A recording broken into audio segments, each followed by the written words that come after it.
if I was to ask you, David, what business you're in, what would you say? Quick sentence. What business are you in? To IT support. IT support. A London-based company that provides IT support. Okay, Gareth, what business are you in? We supply unadulterated happiness. Ah, interesting. Okay, so I know, it's like, you need some happiness. Right, there you go. What a match made in heaven. All right, okay, so think of that question as I speak and see if your answer might change by the end of my presentation. So the presentation's really about your business focus. What business are you in?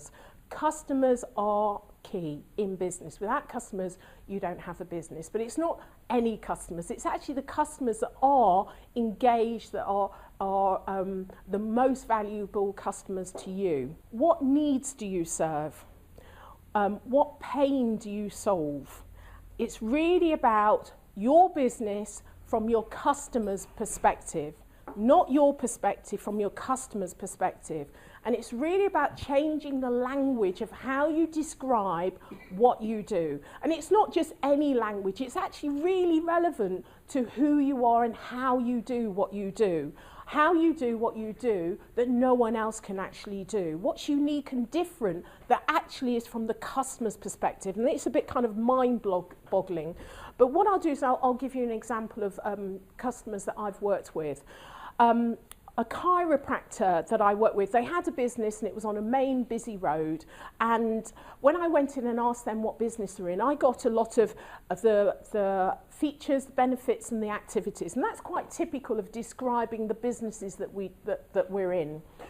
And when we kind of delved down and looked at the business, they're in the business of pain relief. And you think, well, most people are in business of pain relief. But what is the character of this pain relief that you deliver to your customer, the need you serve, the pain you solve? What's the character of it? So a chiropractor will, you've got to separate your new from your existing clients, because there's different reasons why those group of customers will actually either keep coming to you or come to you for the first time. So it's not the same language you use, it's not the same pain point. So if we just look at existing customers in that type of business, why does an existing customer come to that business? They're in pain, but it's physical, it's not emotional, it's physical pain. And I don't know if you're like me, I've actually got lower back pain today, I need a chiropractor, that's so funny. And you know, like, it's normally, I will put up with this and it'll go away, but it gets to the point where you can't, you know, a few days go by, you can't put up with it any longer, you're in so much pain, all of the home remedies won't work, so you need to do something. And when you're motivated to do something now, it really is now. So what do? You pick up the phone and, you know, you find the closest person to your locality, whether work or home, and you ring and you get the answer phone. Sorry, I'm dealing with a customer, leave a message, I'll come you back. What would you do? Find someone else. So then you don't really care about the locality anymore, really. You need to deal with that physical pain right now. So you might go further afield for someone that you don't know, that hasn't been recommended, because the character of that pain, the immediacy, so it's not just the physical pain relief, it's the immediacy. So now you start to understand what is the focus of this particular business. The focus of this particular business is that you need to be available when that customer wants you, whenever that customer wants you. That's the important thing about this type of business. So yes, it's pain relief, but it's the immediacy of that business. That's the character of the business. How you pick up new customers is being available to them. You think, well, that's expensive, I can't be available. So you actually need to look at the way that you do business. So picked up the phone, got the answer phone, put down the phone, found somebody that could see me immediately. So I go along to that business and I start to build up a relationship. So in this, and it's typical of this type of industry that they, you know, it might be 1 or 2 man practice and they have an answer phone, and and most people will start a business, they'll look at how other people, the systems and processes that other people do in that business. So it becomes industry standard.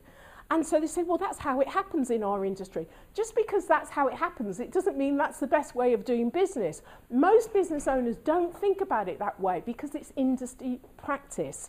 But when you start to think about your business from the customer's perspective, you start to think, actually, this is completely illogical. This is ridiculous. You know, I'm losing a lot of customers. I don't know how many customers I'm losing. I know I'm losing customers because the customer journey, I understand it. If I was that customer, I would put down that phone and I would find someone. It's kind of information we know, but it's information as business owners. We don't always think about it from a customer's perspective.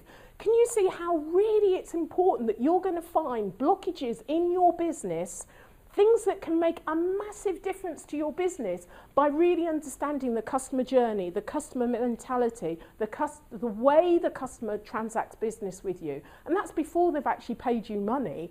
The amount of customer that type of business that's industry practice is losing.